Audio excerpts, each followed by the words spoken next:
Bien, en esta ocasión les hablaremos un poco de la violencia intrafamiliar y de algunos aspectos biopsicosociales que pueden contribuir en ella.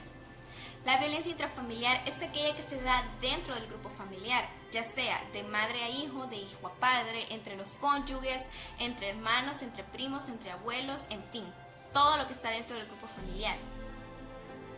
Esta violencia también es conocida como violencia doméstica y es más preocupante de lo que nosotros pensamos, ya que según la Organización Mundial de la Salud, al menos el 35% de mujeres a nivel mundial está sufriendo algún tipo de violencia intrafamiliar. Como nosotros ya sabemos, la violencia se divide en violencia física y violencia verbal. La violencia física es aquella que podemos sentir a nivel físico, como por ejemplo un golpe, un empujón, y en los peores casos el agresor mata a sus víctimas. También dentro de esto podemos incluir la violencia sexual, que es aquella cuando el agresor obliga a la víctima no solo a tener relaciones sexuales, sino que también la puede tocar o puede hacer que ésta toque sus genitales y obligarla a excitarse sin que ésta lo desee. También tenemos la violencia emocional y psicológica, que es aquel daño que te causan a nivel de las palabras, es decir, te humillan, te avergüenzan, te hacen sentir menos, y en la víctima esto causa depresión, ansiedad, soledad, aislamiento y en el peor de los casos el suicidio. Lo peor de estas situaciones es que, según estudios, la mayoría de personas que sufren violencia intrafamiliar prefiere quedarse callada, ya sea por vergüenza o por temor. Sin embargo, si nosotros denunciáramos e incitáramos a las personas a denunciar ese tipo de violencia, ya no serviría de ejemplo para más personas ni para más niños que a futuro tomarán el ejemplo de la sociedad. Esto se los explicaremos un poquito adelante. Ahora bien, mi compañero Maynor les hablará un poco acerca de los factores biológicos y psicológicos que pueden incluir la violencia intrafamiliar. Mi nombre es Maynor Duarte y yo les voy a hablar un poco acerca de los aspectos biológicos de la violencia intrafamiliar. Pues, desde la etología se postula que el análisis del comportamiento animal puede ser relevante para la comprensión de la violencia en humanos, ya que los mecanismos de agresión que comparten humanos y animales obedecen en principio a las mismas necesidades y son productos de la selección natural.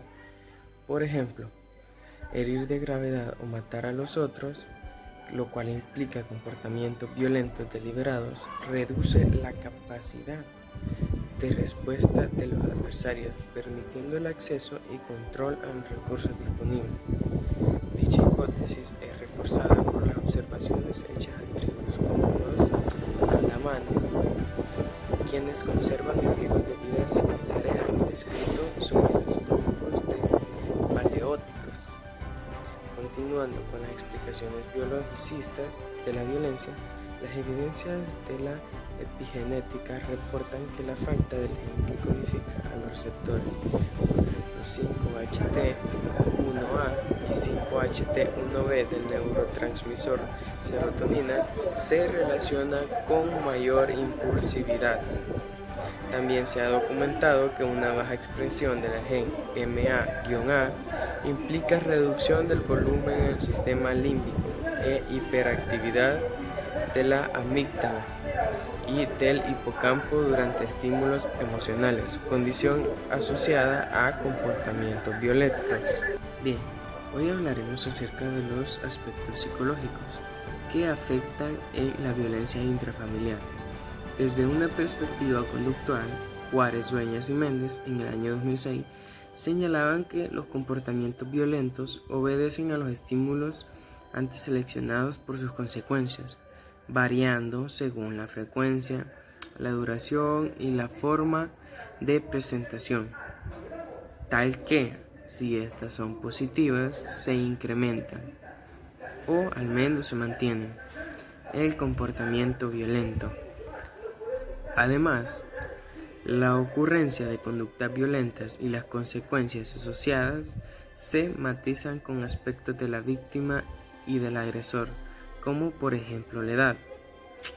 Poniendo un ejemplo cualquiera, César Andrés Gómez Acosta, 118, de sexo masculino, afecta la personalidad, la percepción del soporte social, emocional y las características situacionales presentes en la manifestación de una conducta, ya sea violenta.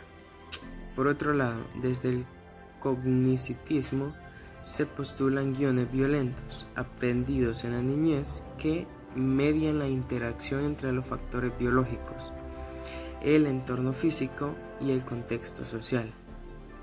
Según este modelo, las personas violentas presentan retrasos de desarrollo, evidenciado en la velocidad de procesamiento de información social, la eficacia de la codificación, pocas habilidades de búsqueda heurística, entre otras competencias, y se perciben con baja autoeficacia para ejecutar comportamientos prosociales.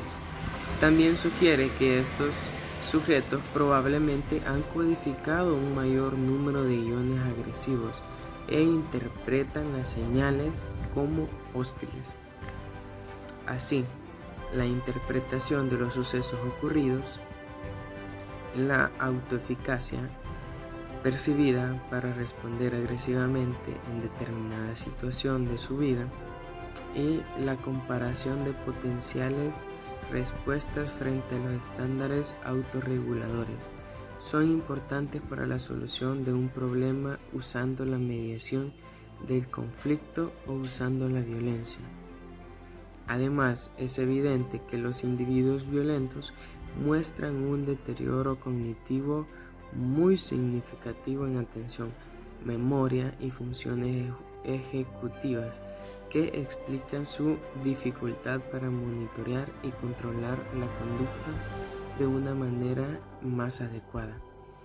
Sin embargo, se sugiere que en un lugar de la impulsividad, con dificultades para procesar la información social, las que puedan estar afectando la relación entre funciones ejecutivas y actos violentos, se ha intermediado con muchas acciones positivas. Bien, ahora les hablaré un poco acerca del factor social que influye en la violencia intrafamiliar. Como nosotros ya sabemos, la familia es la base fundamental de la sociedad. Entonces, lo que nosotros veamos en la familia, las actitudes que nosotros veamos son las que nosotros vamos a tomar. En dado caso serían los niños y los adolescentes, quienes son quienes más absorben conocimientos dentro de la familia. Les voy a poner unos ejemplos. Si la madre reprime al niño de manera violenta, el niño luego reprimirá a sus hijos de manera violenta y seguirá creando un patrón. La manera más común que se da de violencia es que el padre insulte, ofenda e incluso golpee a su madre. Entonces el niño o el adolescente termina absorbiendo estos conocimientos. Cuando éste forme su familia, seguirá el mismo patrón que su padre. Por eso es tan importante que los padres cumplan una buena función en el desarrollo de sus hijos, ayudándolos y orientándoles a corregir sus problemas y a implantar sus objetivos de manera pacífica, para que a futuro, cuando estos tengan problemas, no quieran naturalizar la violencia. Otro aspecto muy importante es el que se da en la escuela. En la escuela se aprende mucho la violencia, y sí, se da mucho la violencia. Incluso hay maestros que incitan a sus alumnos a actuar con violencia. Por eso es tan importante que tanto los maestros como los padres se pongan de acuerdo para forjar al niño y al adolescente y que sea un buen futuro para la sociedad, que no cause más violencias. Es necesario que los padres aprendan a reprimir la violencia de sus hijos. No solo tienen que hacerlo ellos solos, porque en ocasiones ellos no saben qué hacer. Entonces es ahí cuando tienen que buscar ayuda de un psicólogo que les oriente para calmar la violencia de su hijo antes que sea demasiado tarde y este se convierta en un agresor, o en lo peor de los casos, si se da la violencia psicológica, este se puede convertir en la víctima. Muchas gracias, eso ha sido todo de nuestra parte. Espero que haya quedado muy claro qué es la violencia intrafamiliar y qué factores afectan dentro de ella. Gracias.